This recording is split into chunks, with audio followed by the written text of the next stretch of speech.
तपती धूप में आखिर ये लोग क्या कर रहे हैं?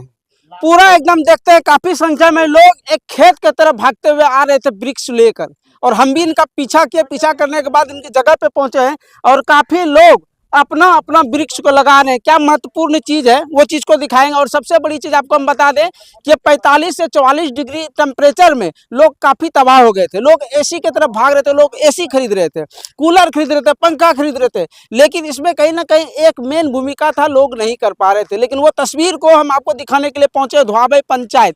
धोआबे पंचायत जो कि भागलपुर जिला क्षेत्र के अंतर्गत आता है, यह सनोखर थाना धोआबे पंचायत है। और काफी लोग देखिए, इधर दिखाइए, पानी दे रहा है भाई साहब, ये पानी लगा दे रहे हैं, वृक्ष में पानी दे रहे हैं, वृक्ष लगा रहे हैं। और सारा देखिए स्थिति को, सब चीज आपको कवर करके दिखाएंगे। और इधर भी दिखाइए, काफी लोग जो है वृक्षारोपण कर रहे हैं। इधर दिखाइए, वृक्षारोपण कर रहे हैं। और यहाँ देखिए लोग जो है काफी वृक्ष, आप लोग क्या लगा रहे हैं? वृक्ष लगा रहे हैं। वृक्ष लगा रहे हैं। हाँ, अच्छा, एसी नहीं खरीदे हैं? एसी से काम चलता नहीं है, नहीं चलेगा, नहीं चलेगा। पैसा का कमी रह गया क्या? पैसा कमी का बात नहीं है, एसी का हवा बहुत खतरनाक हवा होता है, और वृक्ष हवा जो शुद्ध हवा मिलता है। हाँ, इसलिए आप लोग वृक्ष लगा रहे हैं, एसी नहीं खरीद रहे हैं। लोग जो है एसी खरीदने की तरफ भाग रहे हैं। लेकिन यहाँ सबसे बड़ा चीज के वार्ड मेंबर है, सबसे बड़ी खास बात, मुखिया जी है, धोआबे पंचायत के मुखिया जी है, आशीष कुमार उर्फ मोनू जी, वृक्ष लगा रहे हैं। क्या कहिएगा सर?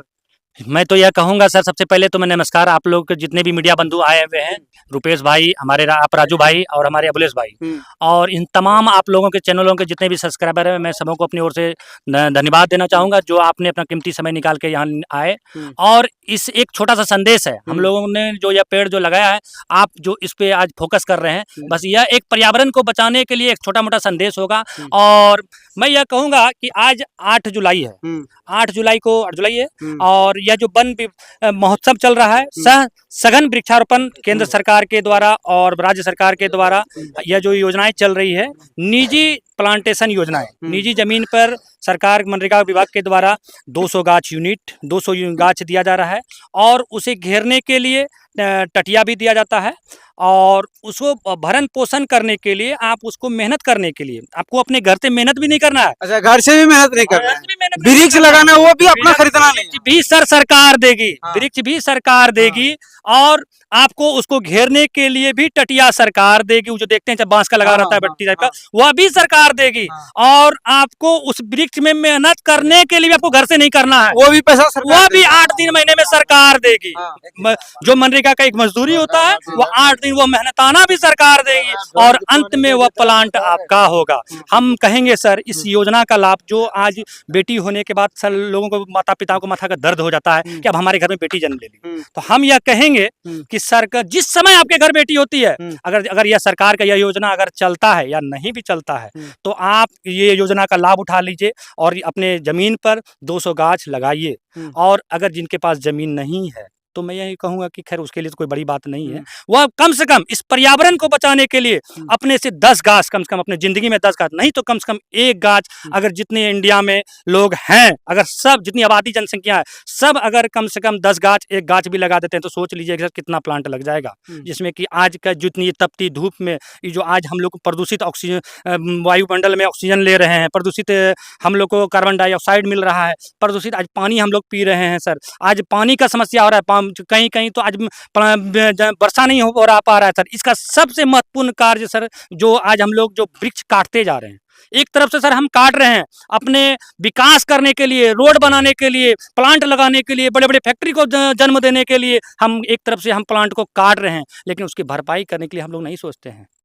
क्या सर बोलिए, अगर मैं सही बोल रहा हूँ तो बोलिए सर। आज हम लोग को कहीं जरूरत पड़ता है, लकड़ी का जरूरत पड़ता है या कुछ चीज बनाने का जरूरत पड़ता है, तो हम वृक्ष को काट दे रहे हैं। पिता के द्वारा या दादा के द्वारा लगाए हुए वृक्ष को हम काट दे रहे हैं, लेकिन उसकी जगह पर हम यहाँ पे 2 गाछ नहीं लगा पा रहे हैं, तो ये हमारी भूल है। योजना जो बड़ा योजना चलता है, रोड का निर्माण और भी बहुत सारा, उस समय क्या होता है, वृक्ष को काटा जाता है, काट के रोड का निर्माण किया जाता है। लेकिन सबसे बड़ा मेन भूमिका है कि वृक्ष भी लगाना बहुत ज्यादा महत्वपूर्ण है। ये बात 100% सही है कि जहाँ रोड, बड़े बड़े रोड फैक्ट्री बनते हैं, तो वो सरकार के द्वारा काट दिया जाता है। लेकिन अब सरकार भी इसके पीछे जागरूक हो रही है। अब क्या किया जाता है, अब देखते होंगे बड़े बड़े मशीन आ गए हैं, जो पॉसिबल है, जो गाछ को पॉसिबल होता है, उसको उठा के दूसरी जगह लगा दिया जाता है। यह सरकार के द्वारा स्कीम चलाया जा रहा है। मैं इसके लिए सरकार का धन्यवाद हूँ, का आभारी हूँ कि सरकार ऐसे स्कीम को ला रही है, मशीन को ला रही है, जो गाछ को उखाड़ के लगाया जा रहा है। और हम लोग पिता और दादा के लगाए हुए गाछ को काट के हम अपने घर को यूज कर लेते हैं, उसे बेच के 2 पैसा निकाल लेते हैं, लेकिन हम लोग तो नहीं लगा रहे हैं। तो आने वाला भविष्य, मेरा बाल बच्चा क्या काटेगा गाछ? कौन सा गाछ काट के वो लकड़ी का कोई काम कर लेगा? तो उस जगह पे हम लोग को गाछ लगाना चाहिए। यह जो सरकार के द्वारा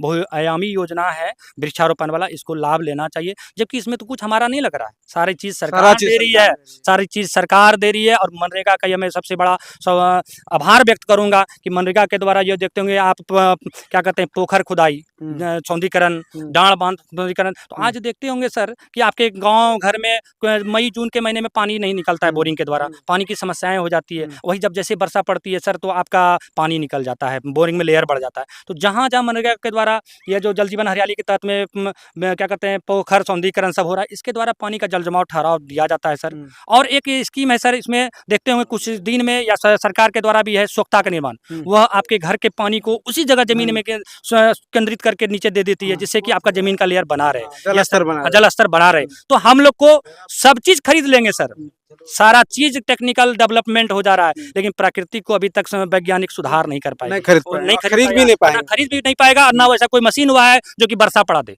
तो बस हम लोग बस एक माध्यम जो प्राकृतिक के द्वारा जो वर्षों से चला आ रहा है उसका एक ही ट्रीटमेंट है वृक्षारोपण। तो देखते होंगे जहाँ वृक्षारोपण है, बहुत सारे जंगल जो है आपका बगल में देखिए, जैसे कि देवघर सब साइड में, रांची सब साइड में वन का बहुत सारा वन लगा हुआ है, वृक्षारोपण है, तो उधर पानी हमेशा पड़ते रहता है और वहाँ का मौसम भी हमेशा ठंडा रहता है। तो हम लोग को ये मेहनत करके प्लांटेशन के इस स्कीम को बढ़ाना होगा। अगर स्कीम का नहीं भी लाभ ले सकते हैं सर, तो हम लोग जितने भी प्रतिनिधि जीते हुए हमारे वार्ड महोदय हैं, हमारे इधर भी वार्ड प्रतिनिधि हैं, ये भी वार्ड प्रतिनिधि हैं, और दुहाबे पंचायत के जितने भी तमाम प्रतिनिधि हैं, और सनोला प्रखंड के, या इस मतलब कहिए कि इस समाज के जितने भी प्रतिनिधि हैं, समाज के जितने भी व्यक्ति हैं, सबको मिलजुल के आगे बढ़ के इस योजना को लाभान्वित करने के लिए, बढ़ा प्रोत्साहन देने के लिए हम लोग को आगे बढ़ के आना होगा। जिसके महत्व में आज हम लोग को यह हमारे क्या कहते हैं पंचायत के तकनीकी सहायक आज आए हुए हैं, अजय कुमार यादव जी और प्यारस प्रभात रंजन जी, और हमारे जई साहब, हमारे पीओ साहब लोग आज में आए हुए हैं। इस प्रोत्साहन देते हुए बहुत बेहतर तरीके से उन्होंने प्रचार प्रसार करके इस सनोला प्रखंड के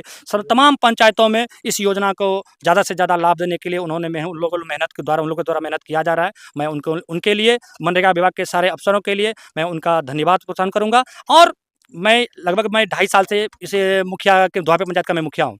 मैं वृक्षारोपण में एक ही चीज़ में मैं कमी महसूस करता हूँ, जब मैं प्लांट लगाता हूँ भादों के समय में, मतलब कि वर्षा के समय में लगाता हूँ, तब तक तो ठीक रहता है, लेकिन एक समय आता है अप्रैल मई जून में, जिसमें पानी की समस्या हो जाती है। उस समय वो जो सरकार के इस विभाग के द्वारा जो 20,000 का एक एस्टिमेट है, चापाकल का शायद 1.5 इंची का पाइप है, 10 फीट पे सिलेंडर लगाया जाता है, वह थोड़ा सा सर उसका फेल्योर हो जाता है विभाग के इस चापाकल के कमी के वजह से। हमारा 10 फीट लेयर, उस समय हमारे यहाँ लेयर बहुत डाउन में 60-70 फीट में, 80 फीट में लेयर चला जाता है, कहीं कहीं तो हमारा 100 फीट पे लेयर मिलता है। उस समय यह चापाकल सर फेल्योर कर जाता है। उस समय अगर ये सरकार इसी स्कीम के तहत पीएचडी विभाग के द्वारा जो 120 फीट या 40 फीट का जो ढंढनिया चापाकल लगाया जाता है, अगर वह चापाकल इस स्कीम के तहत मनरेगा विभाग अगर इसमें दे देती है कनेक्ट करके, और इस चापाकल को कैंसिल करके उसी चापाकल को दे देती है, तो हमको लगता है जैसा सर कि मैं 99% या 100% या सरकार की ये योजना सक्सेस रहेगा। और मैं विभाग के जितने भी वरीय पदाधिकारी है, मैंने जई साहब लोगों को भी इसके बारे में मैंने पीएचडी से एस्टीमेट लाके, उस एस्टीमेट का मैं लाके दिया हूं उनसे,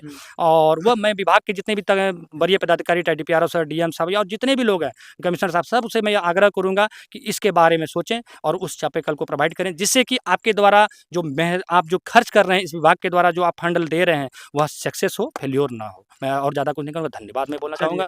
बहुत अच्छा। और बाकी जो है आपको बता दें कि अगर आप भी एसी खरीदने के लिए सोच रहे हैं और सोचते हैं कि उससे हम कहीं ना कहीं इस गर्मी को कंट्रोल कर लेंगे, इस वातावरण को कंट्रोल कर देंगे, तो आप गलत सोच रहे हैं। आपको वृक्ष लगाना जरूरी है। मैं एक बात कहूंगा सर, एसी कूलर की बात, मैं तो सर एसी कूलर नहीं खरीदा हूं सर, लेकिन संजोग से कभी संजोग से मैं मॉल उल जाता हूं, तो मॉल में एसी का मजा मिलता है सर, लेकिन बाद में जैसे ही बाहर आते हैं सर, वो तिलती चलती धूप और उसकी झुलझुलाहट का महसूस होता है। तो आप घर में एसी लगा सकते हैं सर, लेकिन बाहर आप एसी नहीं लगा सकते हैं। उतनी बड़ी कोई क्षमता आज तक कोई मतलब कि वैज्ञानिक या कोई कंपनी उतनी बड़ी एसी नहीं बनाई है जो कि पूरे इस ब्रह्मांड को ठंडा कर सके। अगर ब्रह्मांड को ठंडा करने की क्षमता रखती तो वृक्ष लगाना पड़ेगा। चलिए, बहुत अच्छा।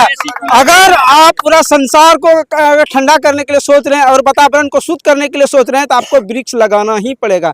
बाकी दुआबे पंचायत के ग्रामीण हैं, वार्ड मेंबर हैं, मुखिया जी हैं और सभी मिलकर आज कहीं ना कहीं वृक्षारोपण कर रहे हैं। और आज नहीं, इससे पहले भी वृक्षारोपण किया और आज आप लोग को जागरूक करने के लिए ये इस स्थल पे पहुंचे हुए और काफी यहाँ वृक्षारोपण कर रहे हैं। बाकी इस कार्य के लिए मुखिया जी को तहे दिल से शुक्रिया अदा करते हैं, हमारी टीम और हमारे जितने भी फॉलोवर्स सभी कोई। बाकी इस वीडियो को जम के शेयर कर दीजिएगा ताकि बड़े अधिकारी तक भी पहुंच सके और उस नागरिक तक पहुंच सके जो व्यक्ति एसी खरीदने के लिए चाहता है। उसके लिए एक ही अनुरोध रहेगा, आप एक वृक्ष जरूर लगाइए। बाकी इस वीडियो को जम के शेयर कर दीजिएगा। जय हिंद।